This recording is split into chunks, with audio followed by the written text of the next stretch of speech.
Hello there. So I wanted to kind of film a how to start wearing Lolita fashion video because I think that there is kind of starting to be an influx of people coming into the fashion, or maybe re-exploring the fashion. Maybe you've seen some Lolita fashion or EGL and are intrigued by it. Maybe you know a bit about the fashion already, or maybe you've just seen someone that looks kind of cute and you want to know what this fashion is all about.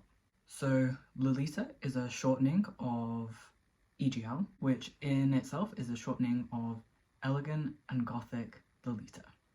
I will leave in the description some really lengthy history and introductory videos into the fashion, but basically this fashion came out of Japan in kind of like the late 90s, mid to late 90s, and has snowballed ever since. There have been waves in the fashion where certain substyles have been more popular than others, and generally it is enjoyed by people around the world. So the biggest brands I would say are definitely still from Japan and operate out of Japan, although may have stores in the West. There's Western Lolita, which is generally like brands that operate out of places in the European continent or in North and South America. And then there's also other indie brands, kind of like Chinese Lolita indie brands are very common, and Lolita is very big in China.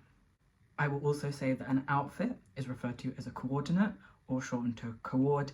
I'm saying that because I will be saying the word coord a lot in this video.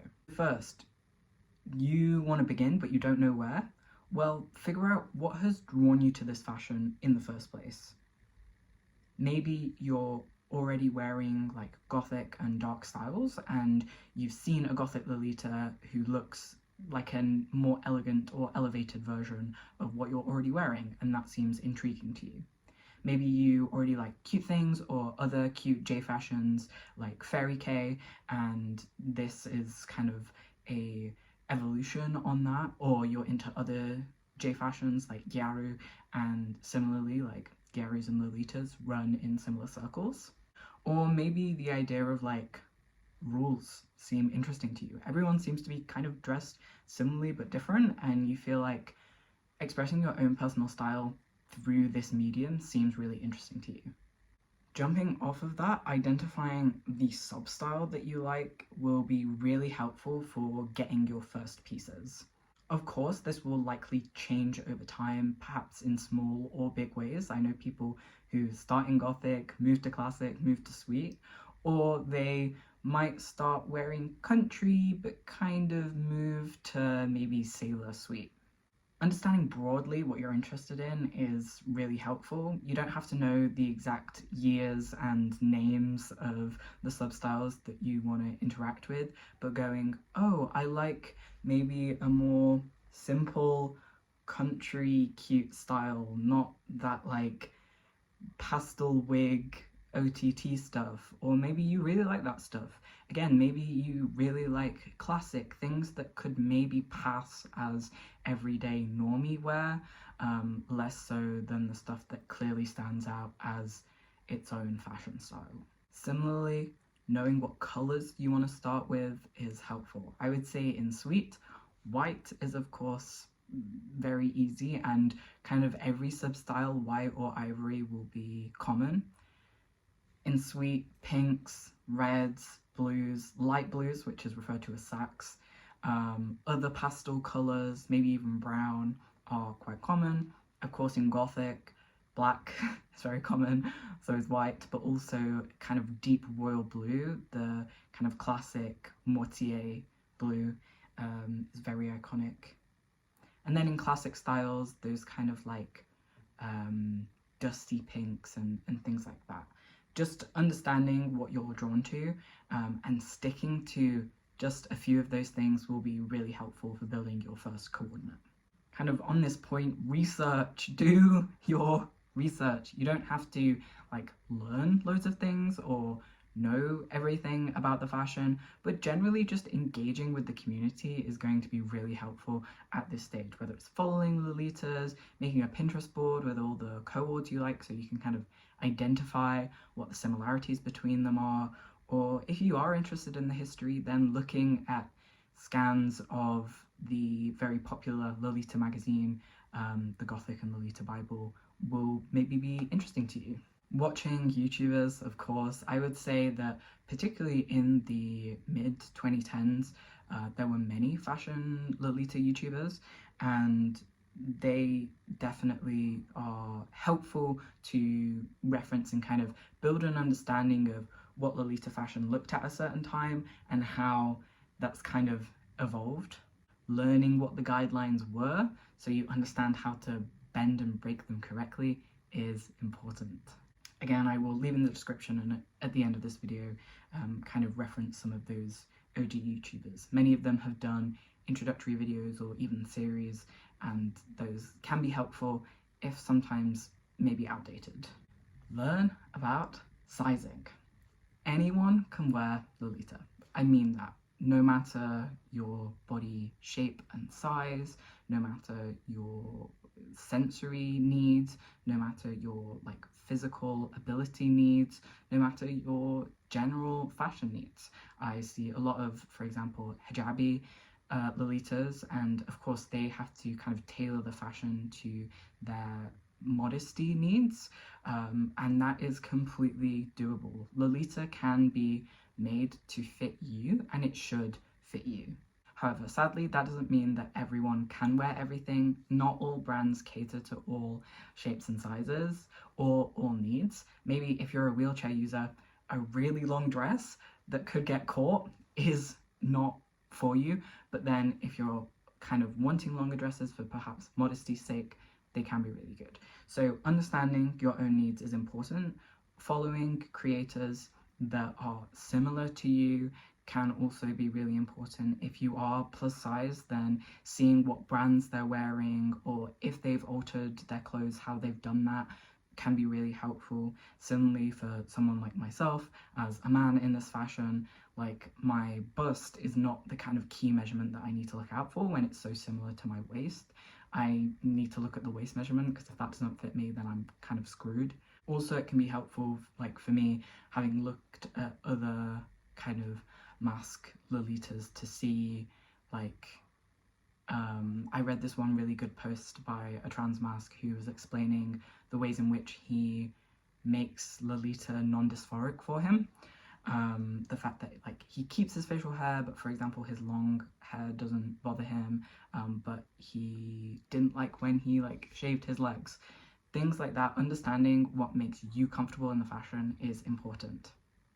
On the sensory side of things, there are likely compromises we all will have to make in the fashion, whether it's about size or sensory needs. I will say that this fashion can be uncomfortable. It doesn't have to be, but it often is. For example, this blouse that I'm currently wearing, the elasticated sleeves are not something I want to wear for 10 hours, and I just have to know that about myself and this outfit.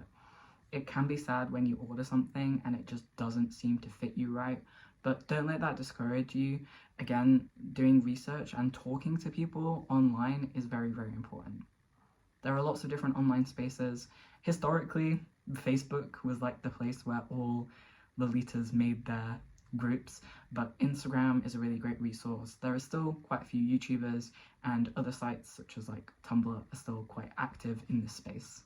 Moving on to what you are buying first. After you've kind of had a look at what interests you, there will be some staples that you will likely buy. Well, some of them you will have to buy, such as a petticoat. Of course, not every Lolita wears a petticoat with every outfit. For example, this dress that I'm wearing kind of has an inbuilt petticoat, and I think I can kind of get away without wearing a full-size one underneath it. However, if you kind of don't have an eye for Lolita yet, and you just go, I don't think I need a petticoat, your co-ord might look incomplete. And people might say, hey, have you thought about getting a petticoat? Because there are dedicated Lolita brands for petticoats. The Lolita silhouette is specific to the fashion, and Some dresses kind of naturally have that silhouette without needing that much of a petticoat. However, other dresses, you do need to wear one. So again, knowing what brands those are, Aurora and Ariel and Me Likes Tea are two great petticoat dedicated brands. Then you can go out and find something. Maybe you don't want to stand out too much, so you get a like daily wear, smaller petticoat, or maybe the dress that you have needs to be really voluminous and you know you can get a big one. They come in all shapes and sizes to fit every kind of dress. I would also recommend getting a JSK, a jumper skirt, so something that is like straps with no arms dress, and then buying blouses. It means that you can co-ord a single dress in quite a few different ways without having to really change much, rather than a dress that is one singular piece, because it can be hard to kind of like keep that dress fresh and fun if part of the reason you like the style is kind of making lots of different outfits with few pieces. Some people love to rewear their cords, and there is nothing bad about that. However, a lot of people find this fashion as a creative outlet, and therefore part of it is learning, okay, how can I take one dress and with the 5 different blouses I have in my wardrobe, can I wear every single blouse with this one dress? And that's interesting to people. It also means that you're prioritizing the kind of secondary items in your wardrobe rather than the main pieces. If you have like 20 main pieces and 3 blouses, you might not find it actually that fun to kind of wear the fashion, and also that will be expensive. I would personally recommend a cute pair of socks or 2 and shoes.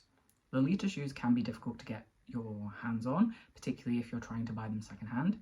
It's certainly not impossible, however, I've definitely had my challenges with it, particularly as somebody that wears a size 7 UK size.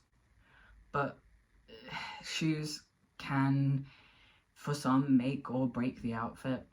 I definitely find that a lot of shoes can be kind of fit into Lolita, but when they don't kind of fit the coordinate, it can stand out. Just generally for me at least, like I don't think I'll ever have enough shoes in enough different styles.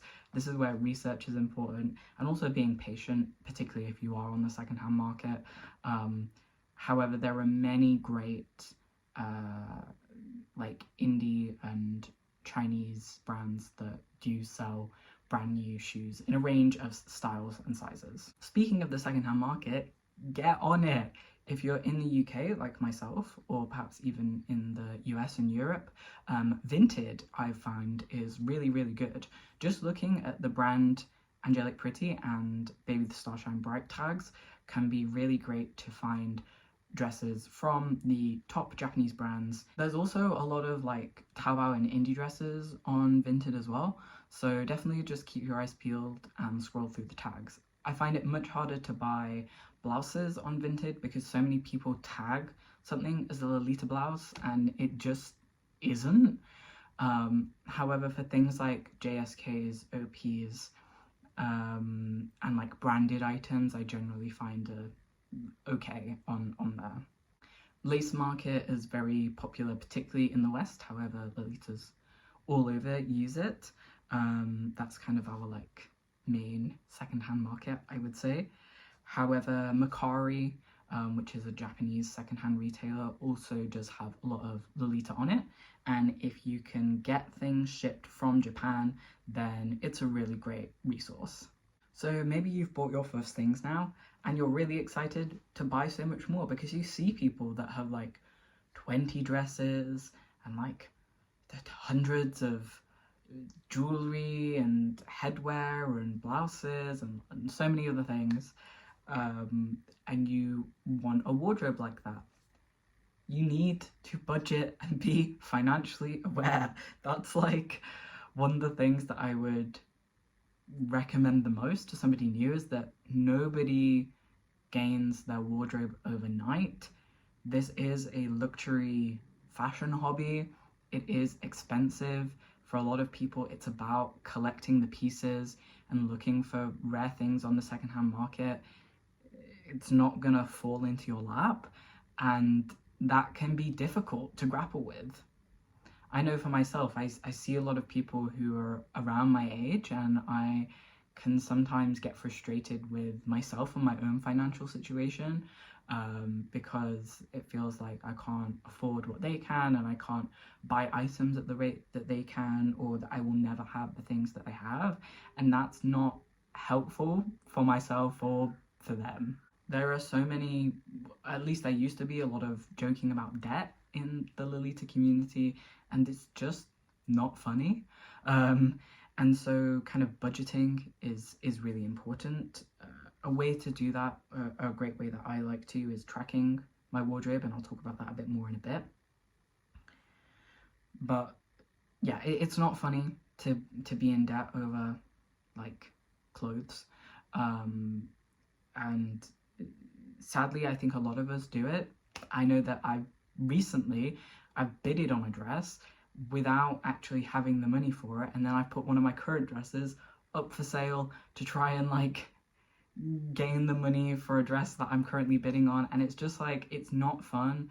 And when you do that, or when you overpay for a dress because you really want it and you're kind of willing to pay too much for it, you can end up like resenting that item, and that's like really sad.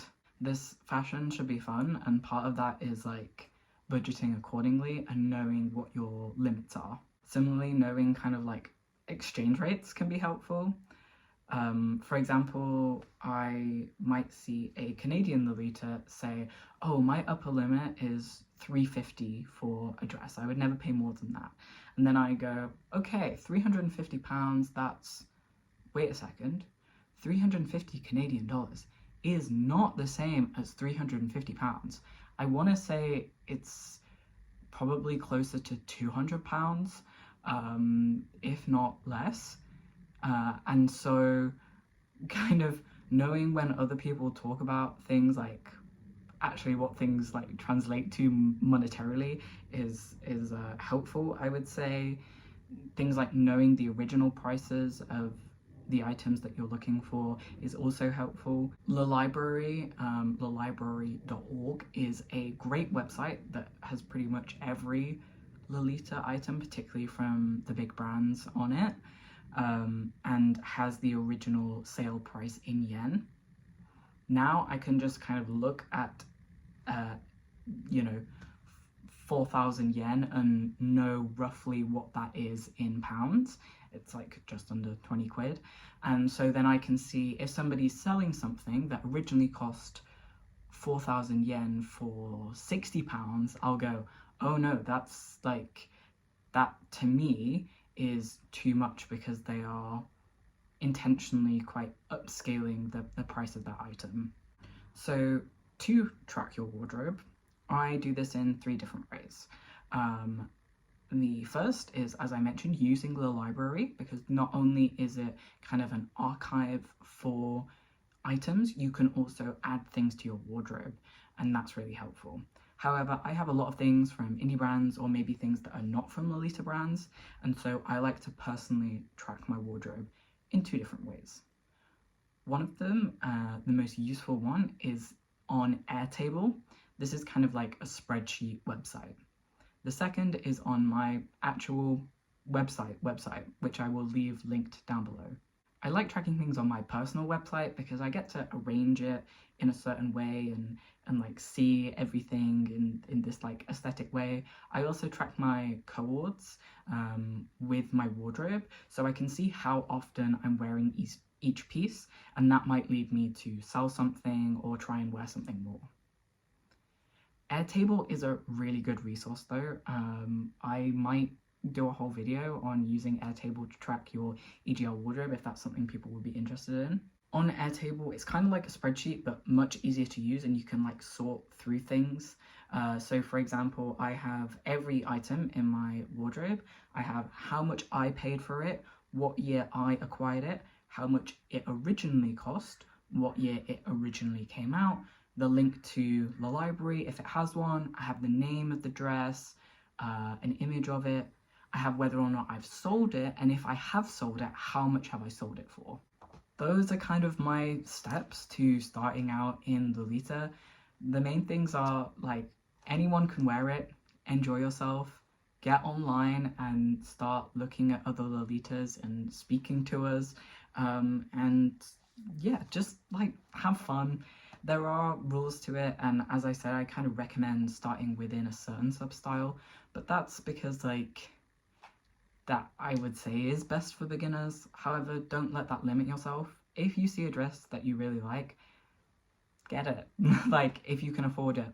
I got this gothic dress when I was just starting out, even though I knew that I wasn't likely to wear gothic, and it was a beautiful dress, and I did enjoy wearing it.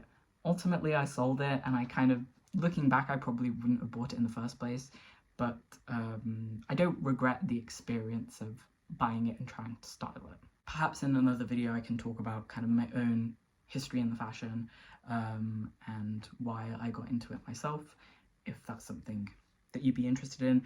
And finally, recommendations. So Lovely Law has a whole series for beginners on her YouTube channel.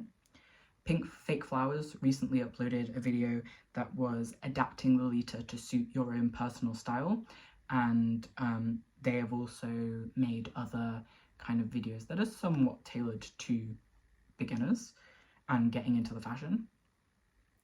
Bay Area Key has also made a introduction to and history of Lolita. It's about an hour and a quarter long, and it is really cool.